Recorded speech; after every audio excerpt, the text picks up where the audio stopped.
జోగులాంబ గద్వాల్ జిల్లా దరూర్ మండల కేంద్రంలోని విద్యుత్ సబ్ స్టేషన్ లో దరూర్ కేటిదొడ్డి మండలాల రైతులకు విద్యుత్ ట్రాన్స్ఫార్మర్లను గద్వాల్ ఎమ్మెల్యే బండ్ల కృష్ణమోహన్ రెడ్డి విద్యుత్ శాఖ అధికారులు పంపిణీ చేశారు. పద్మమ్మ గారికి, కృష్ణాడి గారికి, శ్రీనివాసరెడ్డి గారికి, విజయ రామకృష్ణ, రాజశేఖర్, గౌరవ రైతులకు అందరు కూడా శుభాకాంక్షలు. ఎందుకంటే మనం ఎన్నో బాధలు చూసినాం.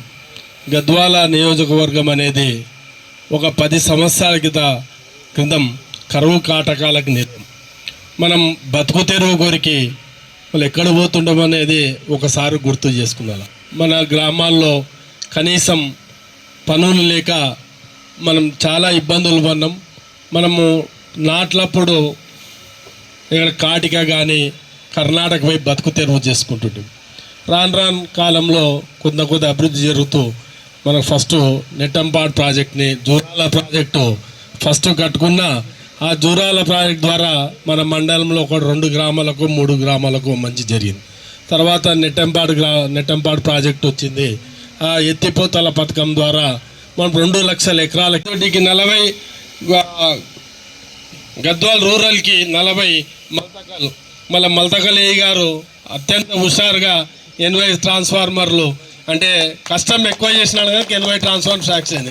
మళ్ళీ గౌరవం మన ఏఈలకు అందరూ కూడా నా రిక్వెస్ట్, ఎందుకంటే మీరు కూడా మళ్ళీ వాళ్ళకి అన్ని రైతులకు అన్ని డీటీలు రెడీ చేసి మీరు ఇవి చేసి మీ టెక్నికల్గా ఏముండే ఆ ప్రాబ్లమ్ క్లియర్ చేసుకుంటే మళ్ళీ గట్టోళ్ళు ఏం పెట్టలేదు.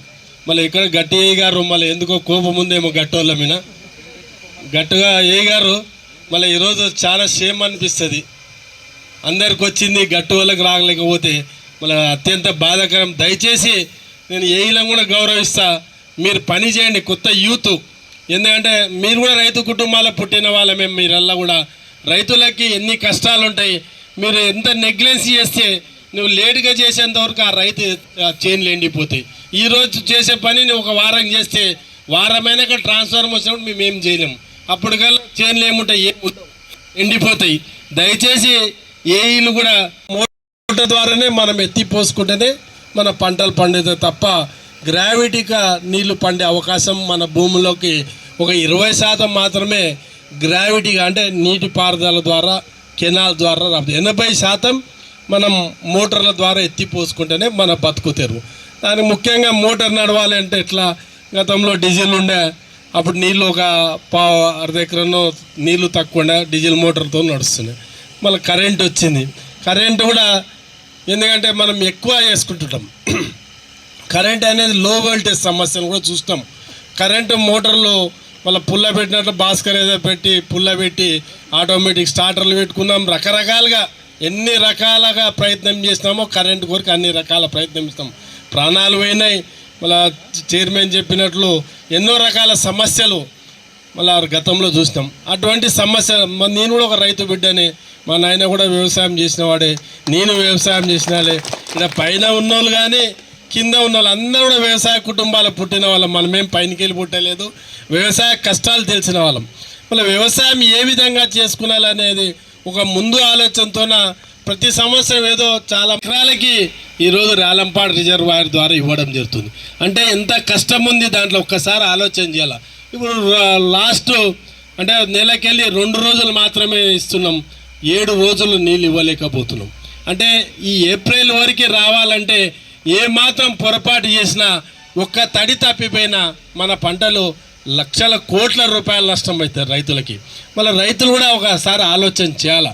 ఎందుకంటే పెద్ద ఎత్తున మనం నాట్లు వేసుకున్నాం. ఆ నాట్ల సమస్యలు మళ్ళీ చాలామంది ఉమ్మిత్యాల కానీ మోటార్స్ పెద్ద ఎత్తున మోటార్లు వేసుకున్నారు. మళ్ళీ అక్కడ రైతులు మొన్న చిన్న ఇన్సిడెంట్ జరిగింది. ఆ రైతులపై అల్లపాడల ఒక 2-3 గంటలు ఎక్కువ కరెంటు తీసాకల్లా కరెంట్ అనేది నా ఒక్కనికే కాదు, నా సొంత మిల్లు లేదు. ఎందుకంటే కింద కూడా ఇరుకు చేయడం వరకు నీళ్లు పోవాలా. ఆ రైతులు 10,000 ఎకరాలు నష్టపోతున్నారని ఒక రోజు మొట్టమొదటి రోజు మీకు ఎవరిని డిస్టర్బ్ చేయడం లేదు మోటార్లని, ఒకటే రోజు మిమ్మల్ని రిక్వెస్ట్ చేస్తున్నాం.